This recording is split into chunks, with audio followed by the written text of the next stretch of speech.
4টা শেষ হচ্ছে, এখন হচ্ছে ব্লাড সুগার আমি চেক করে দেখাবো। সেক্ষেত্রে হচ্ছে আগে আমার প্রয়োজনীয় যে ইনস্ট্রুমেন্টগুলো লাগবে সেগুলো আমি হাতের কাছে বুঝতে পারবো।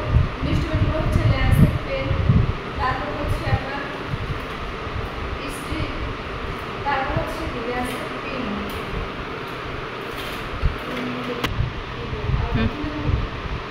না ল্যান্সেট পেন, তারপর হচ্ছে পিন, তারপর হচ্ছে স্ট্রিপ মিটার, আর হচ্ছে অ্যালকো প্যাড। অ্যালকো প্যাড যদি না থাকে সেক্ষেত্রে আমরা হ্যান্ড স্যানিটাইজার আর হচ্ছে কটন ইউজ করবো। ঠিক আছে, এগুলো সব আমি হাতের কাছে বুঝিয়ে নিয়ে পেশেন্টের কাছে হচ্ছে অনুমতি নেব, যেভাবে অনুমতি শিখেছি।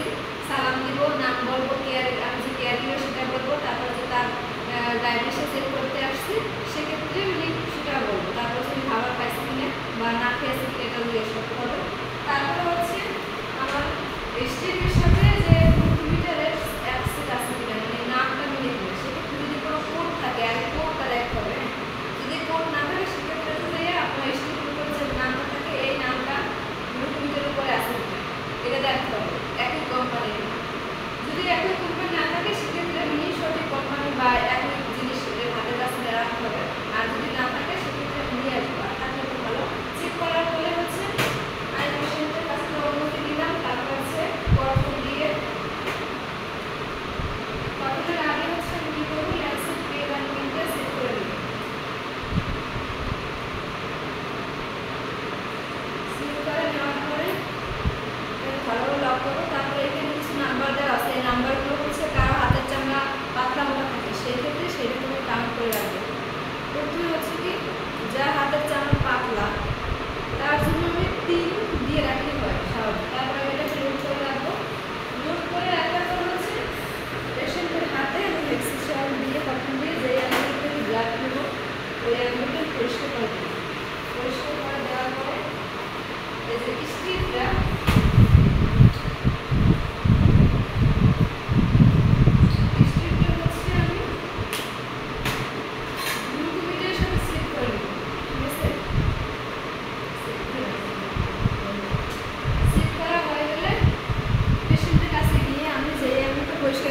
সেই অ্যাঙ্গুলটা আমি ছিদ্র করবো। ছিদ্র করে গেলে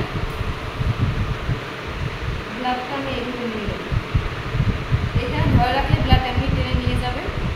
তারপর হচ্ছে কত পয়েন্ট আসছে এই পয়েন্টটা আমি রেকর্ড করবো। তারপর তার হাতে একটু জল দিয়ে দেবো যে ব্লাড যাতে না বের হয়। তারপর হচ্ছে পয়েন্টটা আমি রেকর্ড করে তারপর সেই মধ্যে যদি ইনসুলিন থাকে আমি ওনাকে ইনসুলিন দেবো। ইনসুলিন দেওয়ার জন্য ডক্টর যে যতটুকু প্রেসক্রিপশন থাকবে, যত ইউনিট নিতে বসে আমি ঠিক তত ইউনিট ইনজেকশনটা নিয়ে নিব।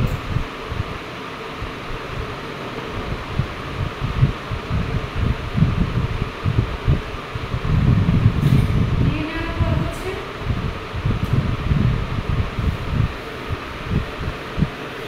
আমরা হচ্ছে জিজ্ঞেস করবো যে আপনি কোথায় ইনসুলিনটা নিতে চান। পেশেন্ট যেখানে বলবে সেখানে আমি দিব। এটা হচ্ছে রাইটগুলো সাইডগুলো হচ্ছে কি আপার আউটার আর্মস, তারপর হচ্ছে যে আপনার অ্যাবডোমেন, তারপর হচ্ছে বাটক্স আর আপার আউটার থাই, এই 4 জায়গায় দেওয়া যায়। সেক্ষেত্রে আপনার হচ্ছে আপার আউটার আর্মস আর হচ্ছে থাইতে আমরা 45 ডিগ্রি অ্যাঙ্গেলে দেবো, আর অ্যাবডোমেন আর বাটক্সে আমরা 90 ডিগ্রি অ্যাঙ্গেলে দেবো।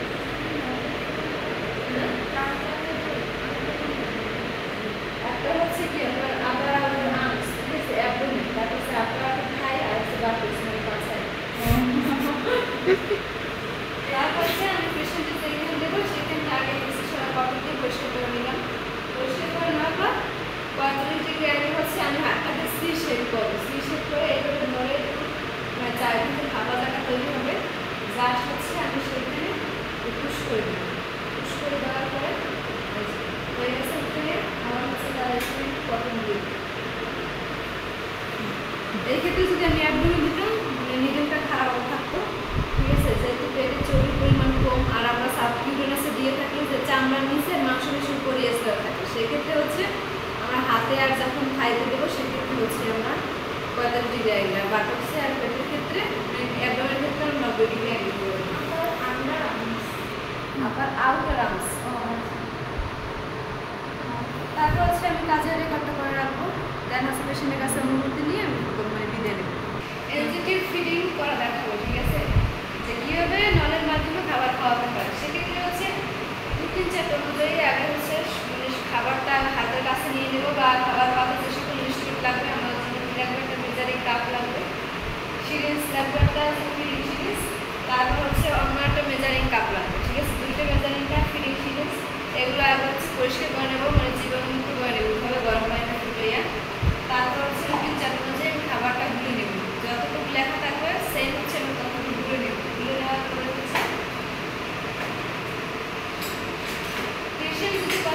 করে সেক্ষেত্রে পেশেন্টের উপরে মানে তার কাছ থেকে অনুমতি নেব, কথা না বলতে পারে তার ফ্যামিলির কাছ থেকে অনুমতি নিয়ে নেব।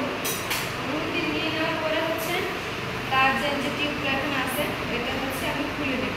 খুলে হচ্ছে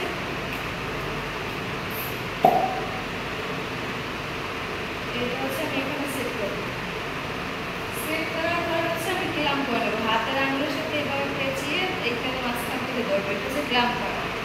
তারপর হচ্ছে তাকে আমি 5 ml পানি, নর্মাল পানি, কুসুম গরম পানি আমি আগে সিরিঞ্জে দেবো। সিরিঞ্জে দেওয়ার পরে হচ্ছে আমি ক্লাম্পটা ছেড়ে দেবো, মানে নলটা পরিষ্কার করার জন্য যাতে খাবারটা ভালোভাবে যায় সেই ক্ষেত্রে আগে পানি দিয়ে ফ্লাশ বা পরিষ্কার করে দেবো। পানি যখন শেষ হয়ে যাবে দেন হচ্ছে আবার আমি ক্লাম্প করবো। ক্লাম্প করে রাখার পর যেই খাবারটা আমি গুলে রাখছি সেই খাবারটা আমি হচ্ছে এখানে ঢেলে দেবো। যদি আমার মানে একবারে না হয় সেক্ষেত্রে আমি 2 বার তাকিয়ে দেবো। খাবার ঢেলে দেওয়ার পরে আবার ক্লাম্প ছেড়ে দেবো, ছেড়ে দেওয়ার পরে খাবারটা যেতে থাকবে, যাওয়ার পরে সেম হচ্ছে আবার আমি ক্লাম্প করে দেবো। বাকি যে খাবারটা আছে অবশিষ্ট খাবারটা আবার ঢেলে দেবো, ঢেলে দেওয়ার পরে আবার ছেড়ে দেবো। ছেড়ে দেওয়ার পরে হচ্ছে খাবার যখন শেষ হবে সেই ক্ষেত্রে আবার আমি ক্লাম্প করে 5 ml পানি আবার দিয়ে দেবো, যাতে নলের ভিতরে যে খাবারটা লেগে আছে এটা পরিষ্কার হয়ে যায়। ঠিক আছে, তারপরে পানি ঢেলে দেওয়ার পরে ক্লাম্প ছেড়ে দেবো। তারপর হচ্ছে পানিটা যখন চলে যাবে শেষ তখন আমি এখান থেকে ঘুরে টিউবের মুখটা লাগাই দেবো। লাগাই দেওয়ার পর হচ্ছে